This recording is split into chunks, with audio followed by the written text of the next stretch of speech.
Hello students. 8th class का पहला chapter परिमेय संख्या हम डिस्कस कर रहे थे।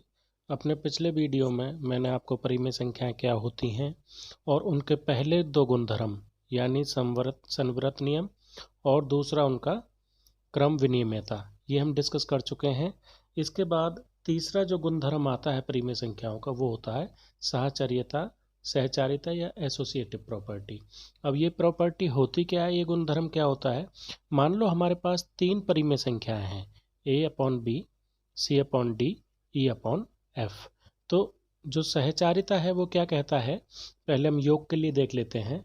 तो इसका मतलब ये होता है कि मान लो तीन परिमेय संख्याएं हैं और उनमें से मान लो मैंने पहले दो परिमेय संख्याओं को जोड़ लिया और फिर उसमें तीसरी परिमेय संख्या को जोड़ा। इसके बाद दूसरी बार मैंने पहले दूसरी और तीसरी परिमेय संख्या को जोड़ा और फिर बाद में उसमें पहली परिमेय संख्या को जोड़ा, तो ये दोनों बराबर आते हैं। योग के लिए देख लेते हैं। मान लो हम उदाहरण ले लेते हैं। उदाहरण के तौर पर मान लो पहली परिमेय संख्या मैं लेता हूँ 2/5, ये पहली परिमेय संख्या होगी। 3/5 दूसरी परिमेय संख्या होगी। इन दोनों को जोड़ें और तीसरी परिमेय संख्या ले ली मैंने 4/5। अब इन दोनों को जोड़ेंगे हम, पहली और दूसरी परिमेय संख्या। 5 2 + 3 = 4/5, तो ये आ गया 5/5 = 4/5 और ये हमारा आ जाएगा 9/5। अब दूसरी साइड में देख लेते हैं। इसमें हमने क्या किया है, पहली और दूसरी परिमेय संख्या को पहले जोड़ा है और उसके बाद उसमें तीसरी परिमेय संख्या को जोड़ा है। दूसरी तरफ हम क्या करते हैं, हम पहले दूसरी और तीसरी परिमेय संख्या को जोड़ेंगे और उसके बाद जो उनको जोड़ के आ जाएगा उसमें हम पहली परिमेय संख्या को जोड़ देंगे। देखिए किस तरह से। पहली परिमेय संख्या हमारे पास है 2/5, दूसरी परिमेय संख्या है हमारे पास 3/5 और 4/5। पहले इन दोनों को जोड़ा 5, 3 + 4 2/5।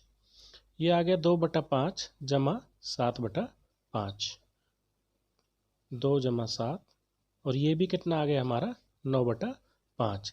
इसका मतलब परिमेय संख्याएं सहचारिता में योग के नियम को फॉलो करती हैं। समझ आ गया। दोनों के आगे ये भी 9/5 और ये भी 9/5। अब इस नियम को हम घटा के लिए देख लेते हैं। घटा में भी क्या लेंगे, हमने तीन परिमेय संख्या ले ली। हमने एक ले ली a/b, दूसरी ली c/d और तीसरी ली हमने e/f।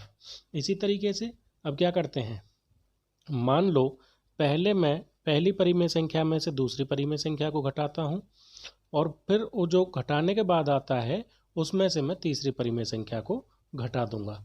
और दूसरी तरफ क्या करूँगा, पहले मैं दूसरी परिमेय संख्या में से तीसरी परिमेय संख्या को घटाऊंगा और उसके बाद पहली परिमेय संख्या में से जो उनका रिजल्ट आएगा उसको घटाऊंगा। तो इसमें देखते हैं क्या ये बराबर आएगा। नेचुरली ये बराबर नहीं आएगा। एक उदाहरण से देख लेते हैं। मान लो ये हमने 2/5 ली पहली परिमेय संख्या, दूसरी परिमेय संख्या कितनी ले ली 3/5 और -4/5।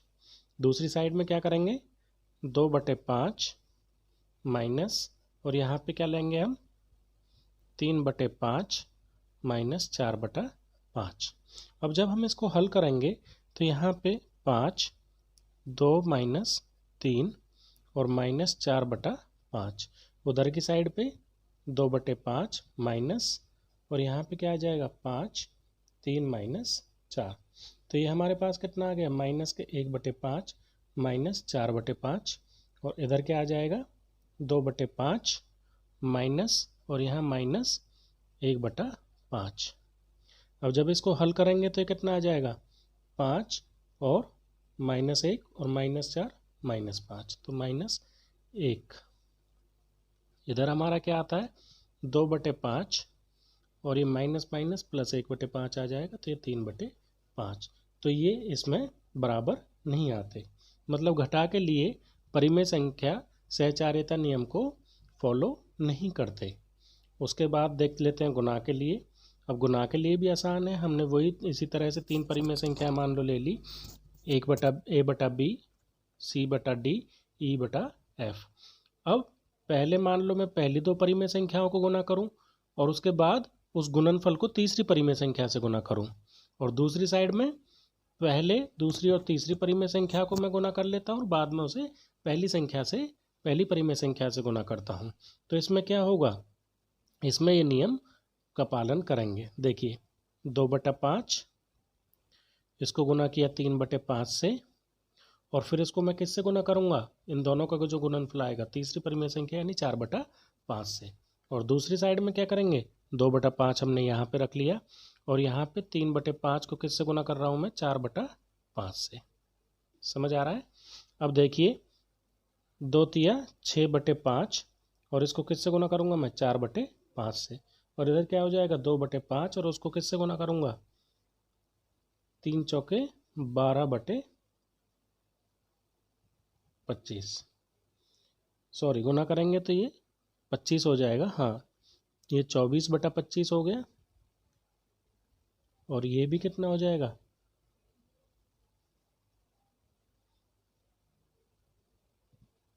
ये 25 हो गया यहाँ पे, और ये हो गया 24/125, और इधर भी क्या आ जाएगा, 24/125।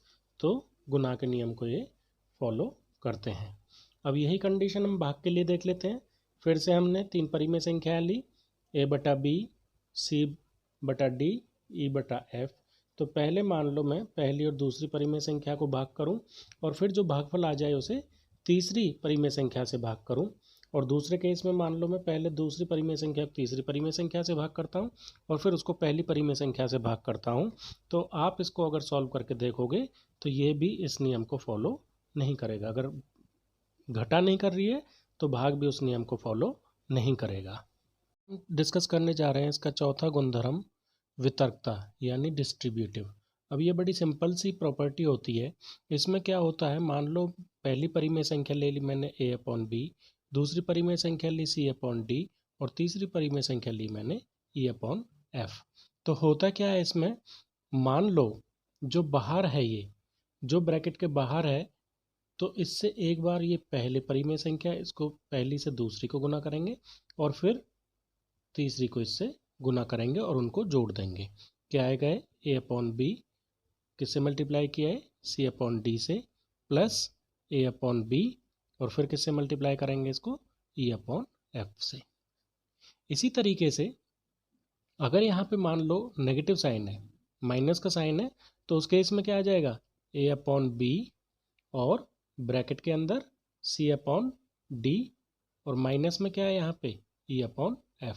अब सिर्फ क्या फ़र्क आ जाएगा इसमें, A/B यहाँ पे C/D minus A/B into E/F।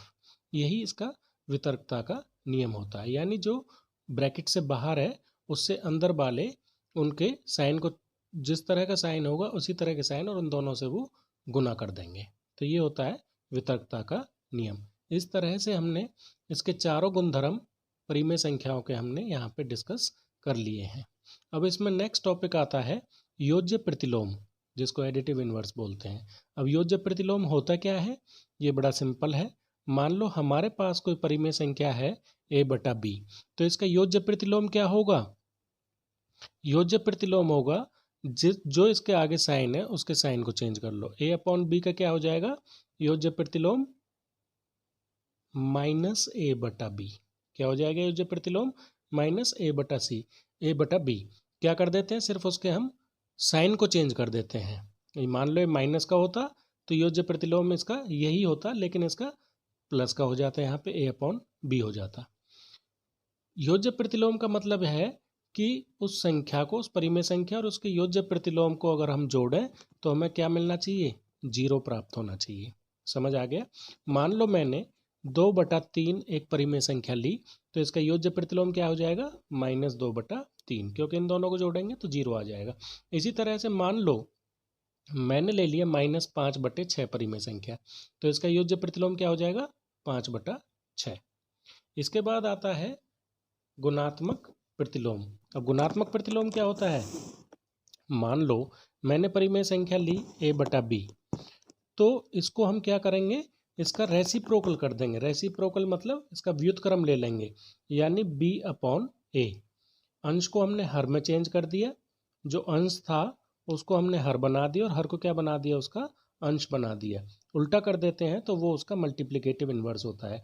और हमेशा ध्यान रखना है, मल्टीप्लिकेटिव इन्वर्स में उसका साइन चेंज नहीं होगा। अगर वो प्लस का है तो प्लस का ही रहेगा, माइनस का है तो वो माइनस का ही रहेगा। और इन दोनों को हम मल्टीप्लाई करें तो हमें क्या मिलना चाहिए, 1 आना चाहिए।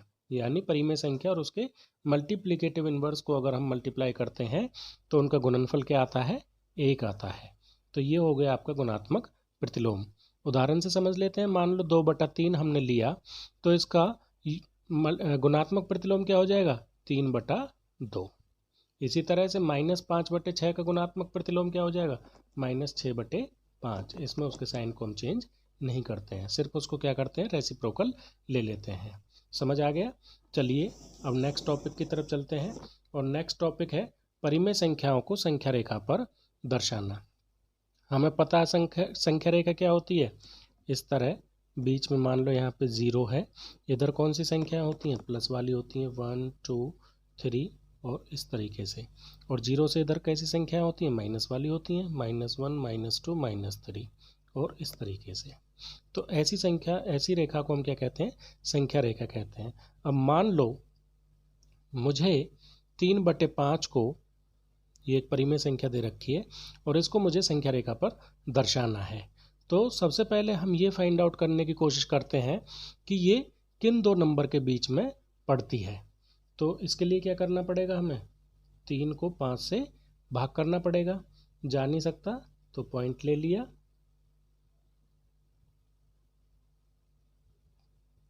कितना आ गया, 0.6।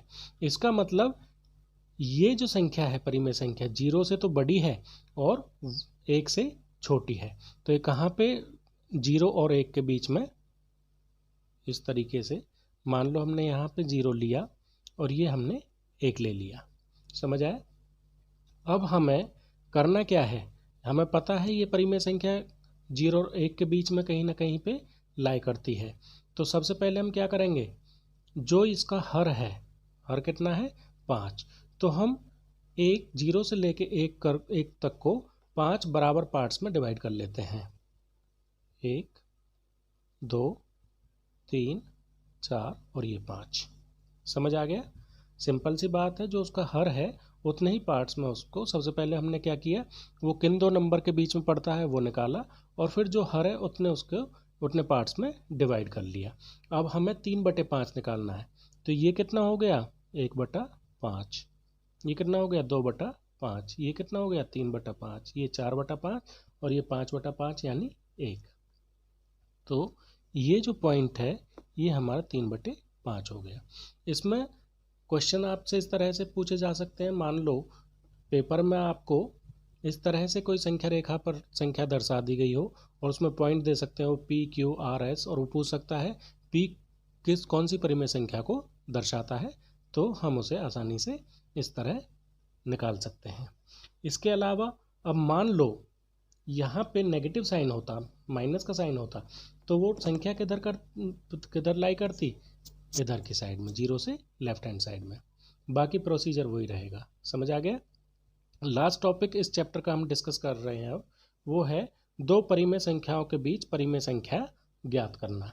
मान लो हमें कोई दो परिमेय संख्या दे रखी हैं, एक माइनस की ले ली हमने 2/5 और दूसरी हमने ले ली 3/4। अब इनके बीच में परिमेय संख्याओं को हमको ज्ञात करना है। तो किस तरह से करेंगे परिमेय संख्याओं को ज्ञात, सिंपल सा मेथड है। सबसे पहले हम इनके हर को देखते हैं। इसका हर कितना है, 5, इसका हर कितना है, 4। तो सबसे पहले हम इनके हरों को समान बनाते हैं। तो -2/5, इन दोनों का लघुत्तम कितना आता है, 20 आता है। तो इसको मैं अगर 4 से गुना करूं तो 20 आ जाएगा। इसी तरह से दूसरी परिमेय संख्या कितनी, 3/4, और इसको 5 से गुना कर लिया तो ये भी 20 हो गए। यानी हर दोनों के हमने समान बना लिए। लेकिन अब अगर इसको हमने 4 से डिवाइड किया है तो ऊपर मल्टीप्लाई भी करना पड़ेगा। इसी तरह से इसको अंश को अगर हमने 5 से गुना किया है तो अंश को भी करना पड़ेगा। समझ आ गया। ये कितना बन जाएगा हमारा, -8/20, और ये कितना बन गया हमारा 15/20। समझ आ गया। अब इसके बीच में ये मान लो हमारी संख्या रेखा है, तो यहाँ पे मान लो हमारा माइनस के 8/20 है। अब इधर चलते चले जाएंगे तो क्या होंगी, ये कितना हो जाएगा -7/20, इधर -6/20। तो इस तरह से चलते चले जाएंगे और लास्ट में क्या आ जाएगा 0/20 आ जाएगा।